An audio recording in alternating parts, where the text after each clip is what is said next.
Strange facts about Johnny Carson's last show. On May 22, 1992, America bid adieu to the man who had tucked them in for 30 years.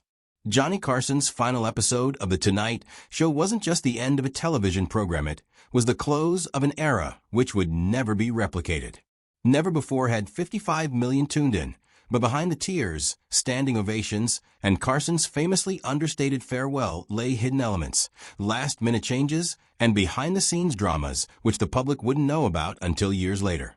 It was a smooth final show on their TVs, but was actually a complex web of secret decisions, emotional breakdowns, and carefully guarded plans that almost fell apart multiple times. Only years later would a former NBC executive reveal that what viewers saw that night was only about 60% of what actually happened. The rest, the arguments, the surprise guests who were turned away, and the footage that was deliberately destroyed afterward remained cloaked in secrecy. Today, we pull back the curtain on the strange, surprising, and sometimes shocking truth about Johnny Carson's legendary final broadcast, the secret history of television's most famous farewell. From the celebrities who were banned from attending to the emotional breakdown that nearly derailed the production. These are the untold stories that reshape how we understand a pivotal moment in American cultural history. Number 10. The mysterious timing decision.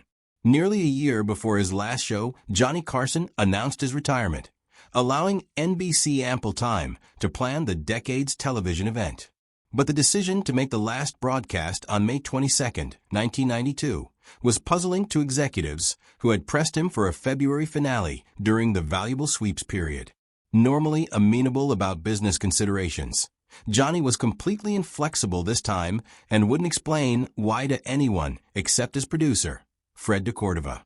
The meaning behind the date remained a secret for years after Carson's death, when his longtime friend and attorney Henry Bushkin came forward with a sad revelation. May 22nd was the birthday of Carson's son, Richard, who had died in a car accident in 1991. The finale was Johnny's private tribute to his son, a secret known to a handful of people. Bushkin explains that this was typical of Carson's modus operandi in the face of grief, silently, privately, and with meaning intended for him alone. Knowing this gives new depth to what otherwise seemed like a composed goodbye. Beneath the professionalism, Carson was marking the most personal loss of his life. Number 9. The secret final guest that never happened. The final Tonight Show guest list included Robin Williams and Bette Midler as the last official guests. What few people know, though, is that a surprise guest had been secretly scheduled to appear after Midler, former President Ronald Reagan. Reagan had been quietly brought into the studio through an underground entrance to surprise Carson with a Presidential Medal of Freedom. The medal was real, and the plan was arranged privately without NBC's knowledge. But just hours before taping, Carson learned of the plan. Angered that someone had orchestrated a surprise for his painstakingly stage-managed finale, he ordered producer Fred de Cordova to call off the plan at once. Get him out of here. This isn't a political convention, and I'm not taking any medals from anyone tonight. Reagan was ushered in quietly and escorted out. The medal was delivered privately to Carson's house afterward. The whole incident reflected Johnny's personality, private perfectionist, and resolute that his farewell remained personal, not ceremonial. Number 8. The missing footage controversy. Another mystery involves missing footage of Carson's last show. While major TV events are typically archived from every possible camera angle, much of the raw footage from Carson's final broadcast was destroyed within days of airing. Orders reportedly came directly from Carson's production company to wipe all unused footage of multiple camera angles, pre-show material, and even moments during commercial breaks. According to insiders, Carson didn't want any future documentaries using footage of him in emotional states that didn't make it to air. There was a moment after Bette Midler's emotional performance where he broke down and took almost 2 minutes to compose himself. Those moments, insisted Carson, were private. Today, NBC archivists confirm only the final broadcast version survives no extra footage, no alternate angles. As one historian noted, even the moon landing has more surviving raw footage than Carson's farewell, a testament to his unparalleled control of his image. Number 7. The Doc Severinsen Collapse.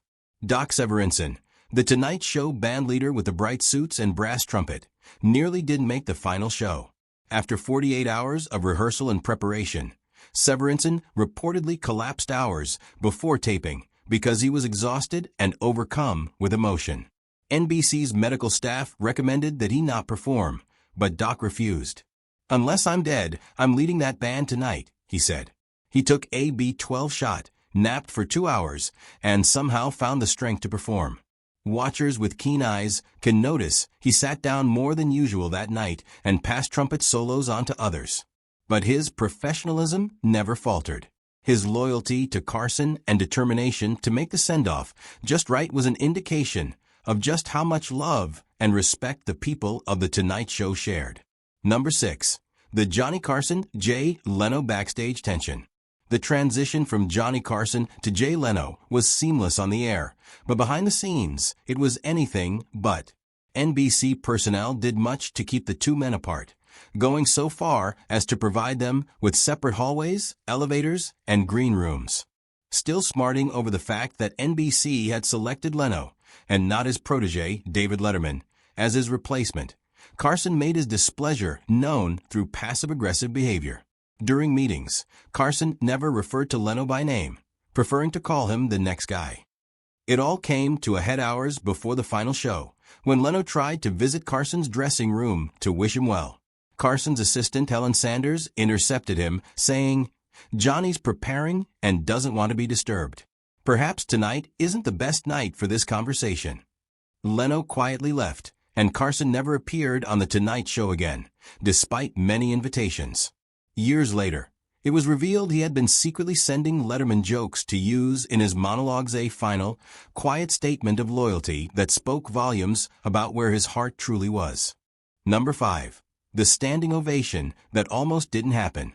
The standing ovation that opened Johnny Carson's final show, a spontaneous display of emotion from the studio audience that would last nearly 2 minutes and visibly move the typically composed host, almost didn't happen.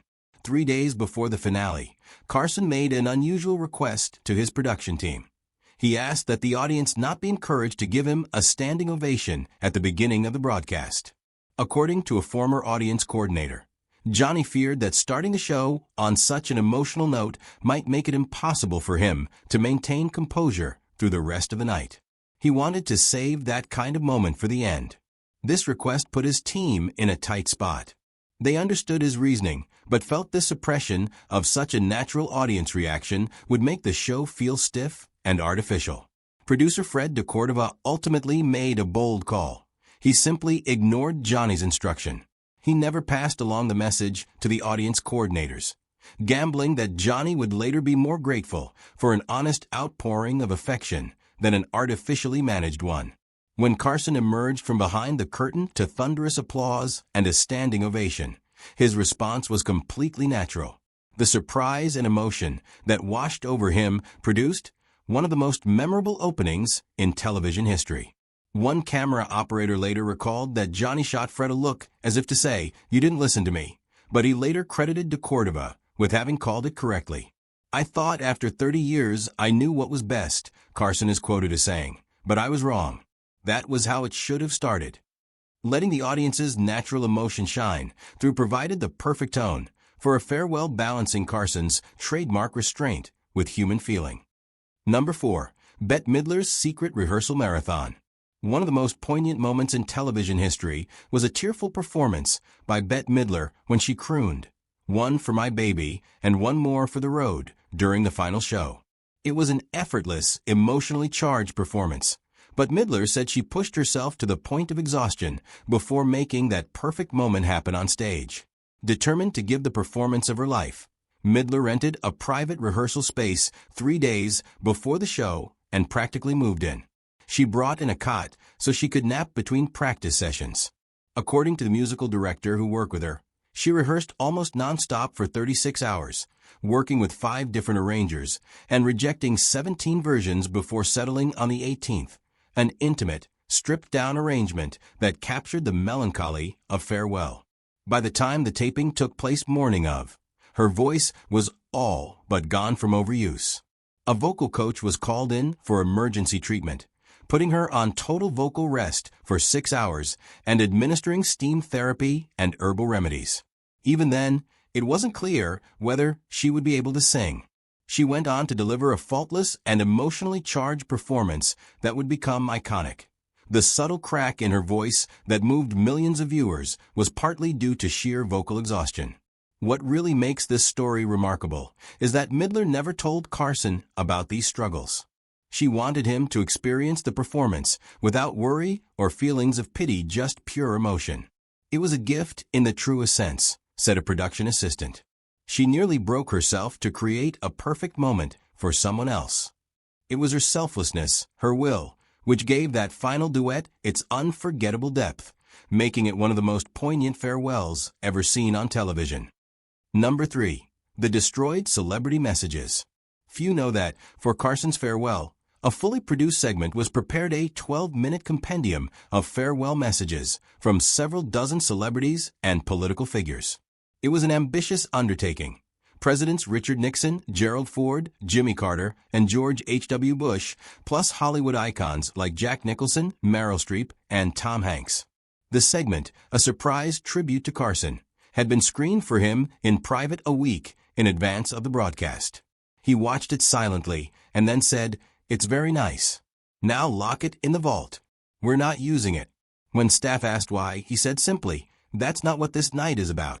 Later, he phoned in to say that all copies of the tribute should be destroyed and ordered that it never be used in any future special or retrospective.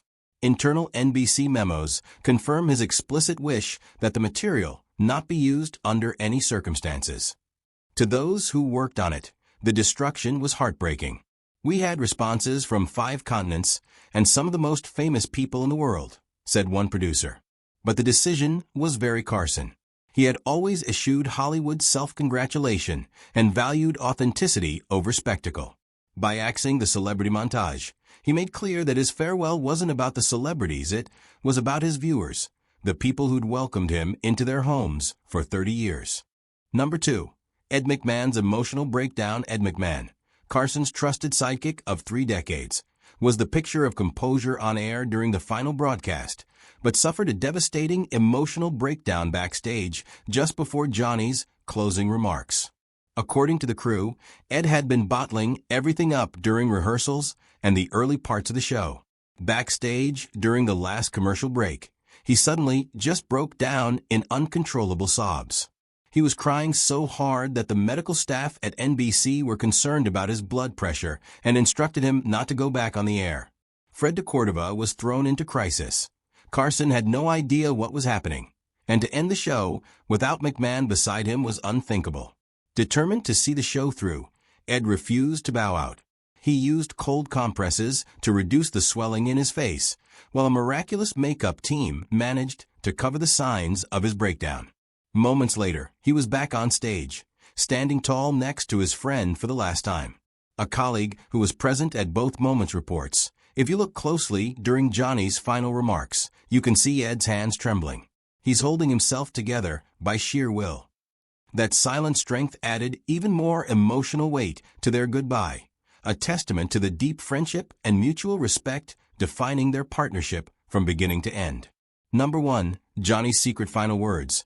But perhaps the most intriguing enigma of Carson's last show is what happened after the cameras stopped rolling. What viewers heard, his simple, graceful farewell, "I bid you a very heartfelt good night," wasn't actually his last message. The moment the broadcast was finished and the applause had faded, Carson asked everyone to remain in their seats, then asked all NBC executives to leave the studio. Only his staff, crew, and audience remained behind. And for the next 3 minutes, without cameras or microphones, Johnny spoke from the heart. According to several